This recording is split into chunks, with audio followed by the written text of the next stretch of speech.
Il est certainement l'un des personnages marquants de l'histoire contemporaine de l'Afrique, tant par son engagement que par sa détermination à défendre son peuple et le continent noir en général. Arrivé à la tête de la Haute-Volta à la suite d'un putsch perpétré par son copain et un groupe d'officiers, il va inspirer une révolution qui va définitivement changer le visage de ce territoire sahélien brûlé par le soleil.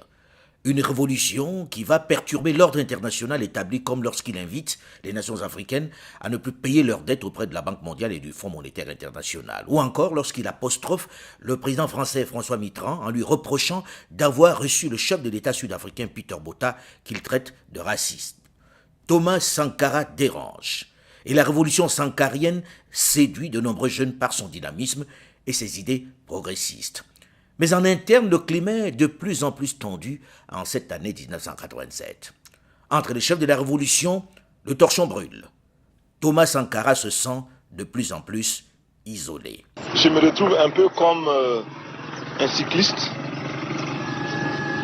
qui grimpe une pente raide, qui a à gauche, à droite des précipices. Il est obligé de pédaler, de continuer de pédaler, sinon il tombe. Alors, pour rester moi-même et pour me sentir moi-même, je suis obligé de continuer dans cette lancée-là. Vous vous sentez isolé en Afrique? Mal compris en tout cas. Mal compris, mal aimé? Mal aimé.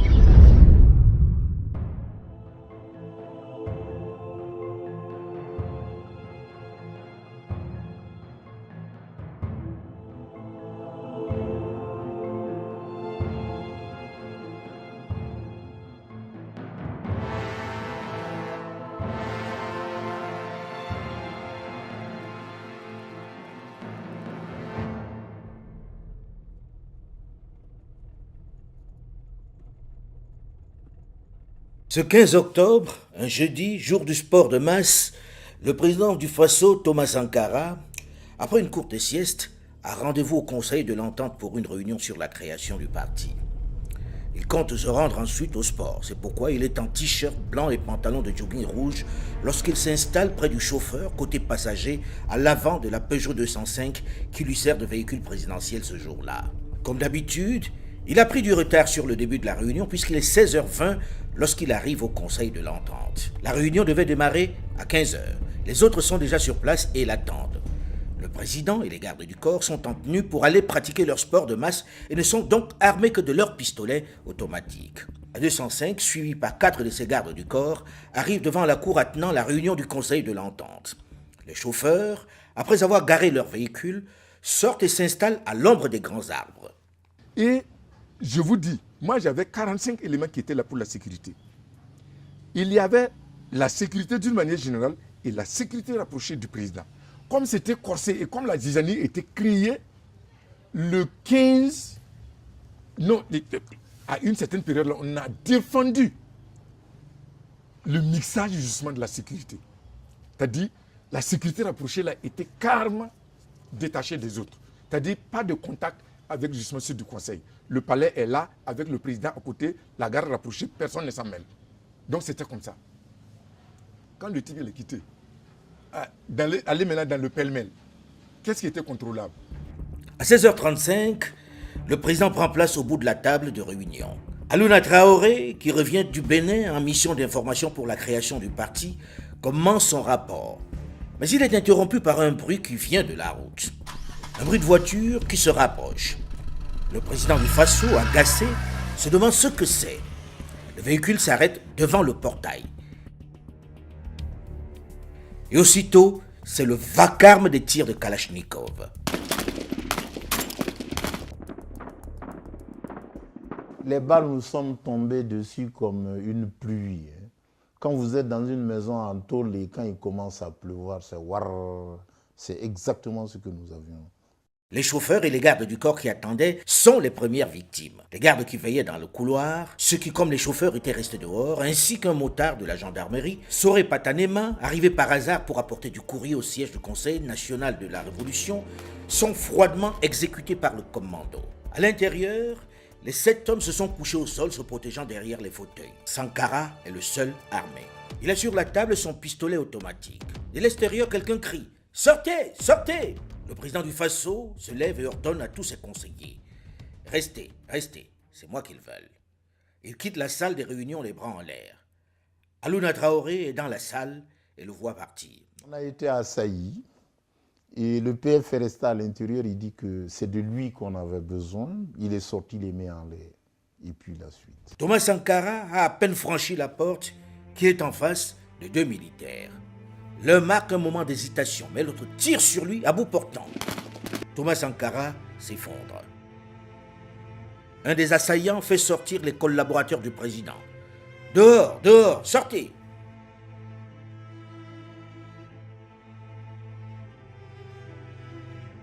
Une fois à l'extérieur, devant la détermination du commando, apeuré, l'un d'entre eux essaie de retourner dans la pièce.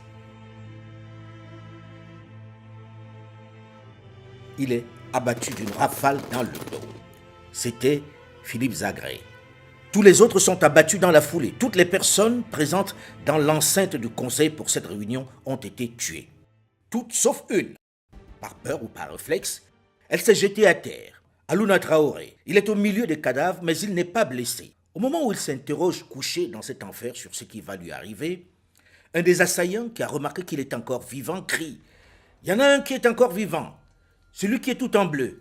Lève-toi, lève-toi !» Il se met debout, mais on lui intime à nouveau l'ordre de se recoucher. Pendant ce temps, les autres tirent en l'air pour laisser croire à ceux qui sont à l'extérieur que les combats font rage dans l'enceinte du Conseil de l'Entente. Un des putschistes s'avance vers Alouna Traoré. Il le connaît bien puisqu'ils font du sport ensemble. Et il se souvient de lui comme faisant partie de la garde du numéro 2 du Faso, Blaise Compaoré. Il lui annonce qu'il va l'achever. Mais un autre qui est visiblement le chef de commando s'interpose. L'un d'entre eux lui fait remarquer qu'il a tout vu et qu'on ne peut pas le laisser partir comme ça. « Tu vas rejoindre les autres », lui dit-il. Alouna Traoré est dans un brouillard. Il ne réalise visiblement pas ce qui lui arrive. Alors il demande une chose surprenante. Il veut faire pipi d'abord. Oui, il veut faire pipi avant qu'on ne le tue. Il faut dire qu'il connaît la majorité de ses agresseurs. Mais quand même. Pour la petite confidence, j'ai simplement dit je vais uriner. Pour moi, je pensais qu'après les urines, c'est fini, j'allais rejoindre les autres. Et puis, bon, j'ai vidé tout ce que j'avais dans mon organisme ce jour-là. Et puis après, rien ne m'est arrivé. Je suis reparti à la maison. Mais j'avoue que je revenais de loin quand même. Après, au lieu de le tuer, on le fait monter à l'étage où il rejoint les autres qui n'avaient pas assisté à la tuerie et étaient retenus dans une pièce au-dessus. On ne savait pas que la violence avait atteint un tel niveau. À ce niveau-là, je pense que ceux qui venaient avaient... Leur mission était arrêtée. On ne négocie pas dans ce cas-là. Bon, vraiment, c'est fort, c'est fort. Quelques instants après être monté à l'étage supérieur, où il a eu le temps de se débarrasser un peu du sang qui l'avait éclaboussé, lorsqu'il risque un regard par la fenêtre, au moment où il entend des voitures manœuvrer pour quitter le Conseil de l'Entente, il voit que les 13 cadavres ont disparu et que la cour du drame est en train d'être nettoyée à coups de grands jets d'eau. Il est le seul survivant de ce massacre. C'est un devoir pour nous d'arranger sa tombe, de respecter sa mémoire. Vous avez des regrets? D'avoir perdu un ami, bien sûr. Et un regret aussi qu'à un moment de sa vie, il ait pensé à nous liquider. C'est dommage. Ouais, c'est dommage.